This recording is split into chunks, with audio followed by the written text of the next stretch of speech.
kasalukuyang kabayan, dito pa rin tayo sa lokasyon ng Quezon City.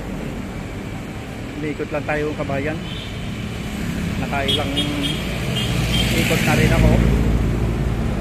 So ngayon, may isisira ko sa inyo sa lokasyon na ito. Ito yung ang aking ipapakita sa inyo sa umagang ito. Tanghali na pala kabayan. Magandang tanghali sa ating lahat, Luzon, Visayas at Mindanao. Kumusta po kayo? Sobrang init.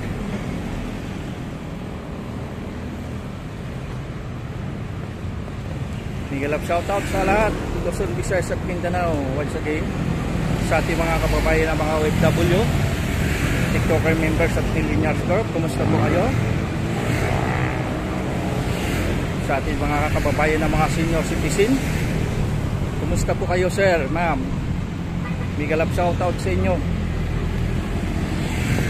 Malapit na ang eleksyon, mamili tayo ng karapat-dapat nating iboto kung sino ang dapat natin iluklok at yung taong nakakatulong sa ating bayan.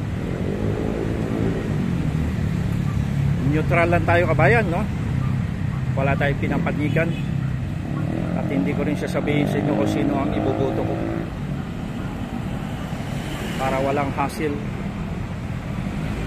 walang baser, kasi hindi natin saklaw ang isip ng tao kung sino yung nais nila, sino ang gusto nila, yun ang iboboto nila. Huwag natin sila turuan kung sa tingin naman nila nakakatulong sa ating bayan. So yan, ito kabayan, no? Ito yung mga tumatakbo na senador saka mayor, congressman.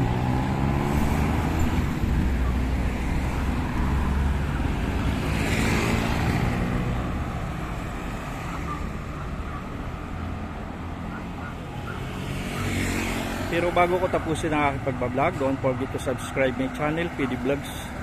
Kung hindi labag sa kalooban nyo, subscribe nyo ako. Kung labag naman ito mga kababayan ko, like and share. Okay na yan kay PD Vlogs. Napakalaking bagay at napakalaking tulong na rin yan bilang isang content creator at maliit na YouTube channel kabayan. Ang inyong paglalike at inyong pag-share, napakalaking bagay na yan sa kagaya kong maliit na YouTube channel.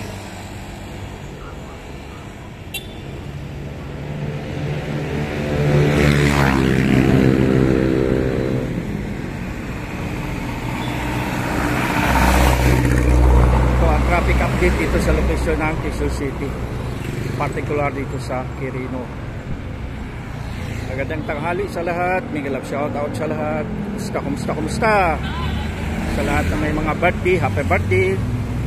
Sa lahat na may mga anniversary, happy anniversary mga kababayan ko.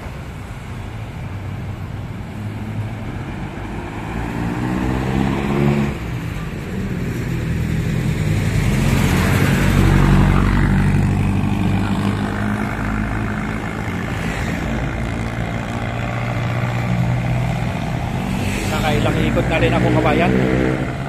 Magbabike ako. Ito yung road bike ko, Racer. Ang aking Colnago, vintage Colnago. Siguro hindi ko na pahabain mga kabayan ang aking pag-upload ng video, ang aking pagbablog. Hanggang dito na lang. Lord Jesus Christ, I love you. Bye bye.